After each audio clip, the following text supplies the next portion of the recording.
அஸ்ஸலாமு அலைக்கும். யாருக்கெல்லாம் காஃபி பிடிக்கும்? காஃபி லவர்ஸ் இதை பார்க்கறதுக்கு முன்னாடி ஒரு லைக் போட்டுருங்க. நார்மல் காஃபி, டல்கோனா காஃபி சாப்பிட்டுருவோம். பட் 3 லேயர்ஸ் காஃபி எப்படி செய்யணும் பார்க்கலாமா? இப்போ காஃபி ஜெல்லி ரெடி பண்ணிக்கலாம். இப்போ கொஞ்சமா அகரகர் சுகர் சேர்த்து அகரகர் நல்லா கரையிற வரைக்கும் வெயிட் பண்ணுங்க. கம்மியா சேர்த்துக்கோங்க, அப்பதான் ஜெல்லி ஹார்டா இருக்காது.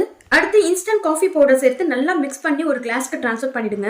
இப்போ சுட சுட டைரக்டா ஃப்ரிட்ஜ்ல வச்சு நீங்க செட் பண்ணீங்கன்னா கிளாஸ் பிரேக் ஆகிறதுக்கு சான்ஸ் இருக்கு. சோ 5 நிமிஷத்துக்கு வெளியில வச்சுட்டு ஃப்ரிட்ஜ்ல வச்சு செட் பண்ணி எடுத்துக்கோங்க. அடுத்து விப்டு காஃபி ரெடி பண்ணிக்கலாம். இப்போ ஹாட் வாட்டர்ல 1:1 ரேஷியோக்கு instant coffee powder and sugar சேர்த்து நல்லா பிளெண்ட் பண்ணி எடுத்துக்கோங்க. இப்போ விப்டு காஃபியும் ரெடி ஆயிடும். நான் சொன்ன மெஷர்மெண்ட்ல சேர்த்துக்கோங்க. நல்லா கிரீமி டெக்ஸ்டர்ல கிடைக்கும். இப்போ சில்லுன்னு இருக்கிற ஜெல்லி காஃபி கூட சில்லுன்னு பால் விப்டு காஃபியும் கொஞ்சம் கொஞ்சமா சேர்த்து பாருங்க. இதை பாக்குறதுக்கே அழகா இருக்கும்.